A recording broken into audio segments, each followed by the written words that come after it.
Привет тебе, гражданин страны Таиландия!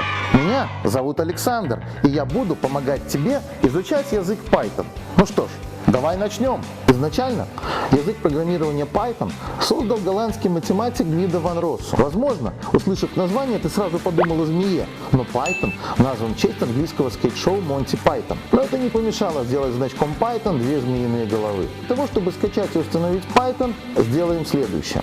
Первое. Любым удобным для нас способом перейдем на сайт python.org. Второе. Наведем курсор на меню Downloads. Вам будет предложено скачать интерпретатор Python, соответствующий вашей операционной системе. Третье. Кликаем по кнопке и ждем, пока завершится загрузка. Четвертое. Запускаем скачанный установочный файл. Пятое. В появившемся окне обязательно ставим галочку возле строки Add Python 3.7 to Pass. Это позволит в будущем работать с Python из командной строки и некоторых других программ. Шестое. Дальше выбираем режим установки Custom Installation. Смотрим, чтобы у вас стояли все галочки, как у меня. Седьмое.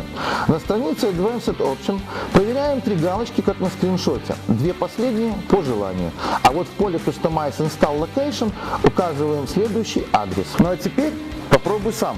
Установи интерпретатор самостоятельно. Для этого можешь поставить видео на паузу, чтобы не пропустить ничего важного.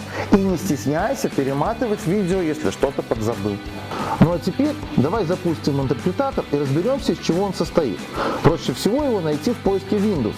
Стоит всего лишь начать вводить IDLE, программа сразу же найдется. Запускаем IDLE. Изначально запускается интерактивный режим, после чего уже можно начинать писать первую программу. Традиционно первой программой у нас будет вывод сообщения Hello World.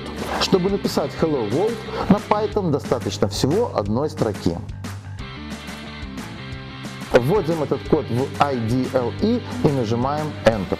С интерактивным режимом мы немного познакомились, можешь еще с ним поиграться. Ну что ж, поздравляю тебя! Ты написал свою первую программу на Python. Ты большой молодец! Попробуй сам повыводить разные сообщения и посчитать примеры. А я жду тебя на следующем занятии.